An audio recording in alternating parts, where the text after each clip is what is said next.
Alright, so I thought I'd talk about Geoff Johns in this one because it's something I've been putting off for a while and I just wanted to say my 2 cents about him. And I saw Chris Wan's video earlier today, and instead of writing like a really lengthy comment, I thought I'd just make a video about it because I really want to be on Geoff Johns' side, you know? Like, this guy created some of the best stories I've ever read, right? I mean, it was him for the most part that brought back The Flash and Green Lantern from like the dead. Literally, like Hal Jordan and Barry Allen were both dead, and Geoff Johns brought them back with Flash Rebirth and Green Lantern Rebirth. And if it wasn't for Geoff Johns, I wouldn't be a big fan of comics like I am now. A big DC fan, right? It's his stories that I gravitated to. And I think Batman was probably one of the first comic books I ever picked up. Was like a Batman Two-Face book because I love Two-Face. He's my favorite Batman villain. But like the first character that I branched out to after reading like Batman was Green Lantern because of Green Lantern Rebirth. I remember the art from the book is what drew me in. And I flipped through the book and I'm like, oh my god, this is like a space epic. Like, that's much more exciting than dirty alleys in a dirty city, you know? Visually interesting. Like, space is a little bit more visually interesting to me. And I remember reading Rebirth and just getting sucked into it and wanting to learn more and more about the Green Lantern and all the mythos of the universe and all the different characters and cores. It made me want to read more comic books. And that was all Geoff Johns. It was all Geoff Johns. And recently there's been a lot of dirt being thrown in Geoff Johns' direction. Apparently Jason Momoa tweeted out that Geoff Johns was like horrible and he deleted the tweet real quick. But what seems like the word about Geoff Johns is that he's hard to work with and he's very stubborn. And he's not a good collaborator, you know. And, you know, honestly, he sounds a little bit like another comic book writer that we all know, Alan Moore. I mean, Alan Moore is like a notorious asshole. Like, he's like one of the worst people to work with, apparently.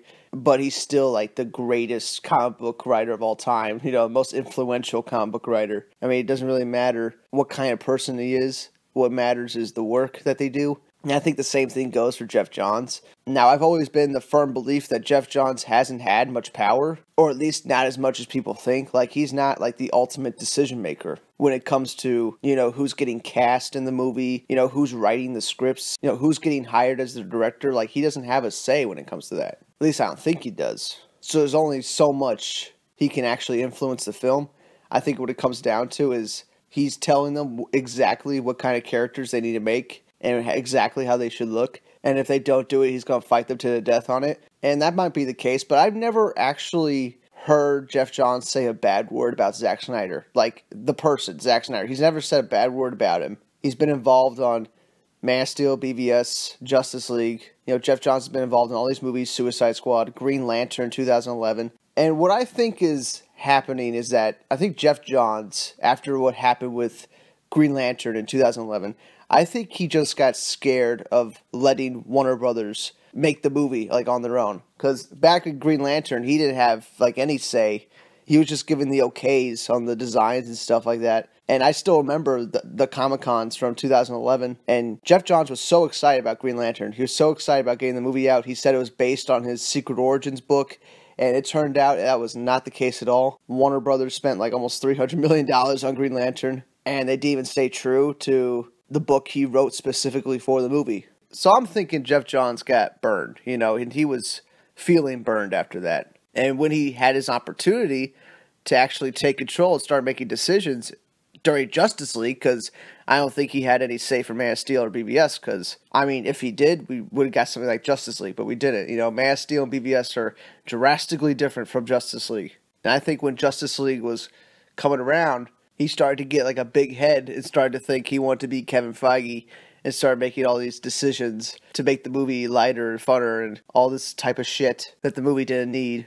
Because certainly Geoff Johns didn't stand up for Zack Snyder when Zack Snyder left. You know, he didn't make sure they stayed true to Zack Snyder's vision. He clearly didn't do that, which means he was open to get rid of everything, right? He was open to change anything about the movie. He had no loyalty to Zack, and that's when he started making all these bad decisions and stuff. But honestly, if we all put ourselves in his same position, we all probably would have did the same thing. I mean, can you imagine being a comic book writer for, you know, decades of your life and totally reinventing Green Lantern and Flash, bringing them back from the dead, giving DC Comics new life, and making DC Comics what it is right now, and then having zero say on the movies, and then all of a sudden you do get a say with Justice League. They are relying on you to make decisions. What would you do? From Geoff Johns' perspective, critically, besides Wonder Woman, the DC movies have not been good. There's fan support for the movies, but it's not as much as it needs to be. So what do you do if you're Geoff Johns? You try to do something that you think is going to please everybody. The hardcore comic book fans that are fans of these DC movies and love them so far, which is like a small percentage of people. And then you got the casual comic book fans that watch all the MCU movies. It's like, how do you grab that audience? Well, you make Justice League like an MCU movie. You get Joss Whedon on it, and you get Danny Elfman on it. And I'm sure Geoff Johns was seeing Justice League as a chance to show that he could do what, Kevin Feige was doing. But, of course, it blew up in his face. And, now he's failed again at trying to make movies. And after what happened to Green Lantern in 2011, you could tell this is, Geoff Johns' last time that he's going to really have a say or influence in the movies. I don't think they're ever going to give him that opportunity again, probably. He'll oversee stuff, but he's not going to have a say. Kind of like George Lucas in these new Star Wars films, They talk to George Lucas, but they don't care what he has to say, I think that's going to be Geoff Johns' role from now on. And out of every comic book writer, the one that I would want involved in all this is Geoff Johns, because he has a mind for stories. He knows everything about these DC characters. There isn't a person that's more of an encyclopedia on these characters than he is. So, of course, you want him on the movies in some capacity. And he's like DC's golden boy, So, yeah, you want him there. I mean, people like Grant Morrison and Scott Snyder, they're great writers, and they make great stories. Some of my favorites of all time. But I don't think they could handle the position Geoff Johns is in right now, I think if they were put in his spot, they would make the same mistakes. So, I'm not going to hold anything against Geoff Johns. I love his books. What he does as a person does not affect what I think of his material, unless he, kills somebody. Then I might have to, examine how I feel about him. But I'm not going to stop reading Geoff Johns' books or start hating him. I like him too much to start hating on him. But like most great artists, he's a pain in the ass to work with. He's a pain in the ass. And I don't hold that against him. I think he's earned that in some respects, honestly. But when it comes to the movies, he shouldn't really have that much power over them, because he isn't a filmmaker. He's a comic book writer. It's different mediums. With the DC movies and movies in general, I think it's better just to get a director that has one clear vision of what he wants to do.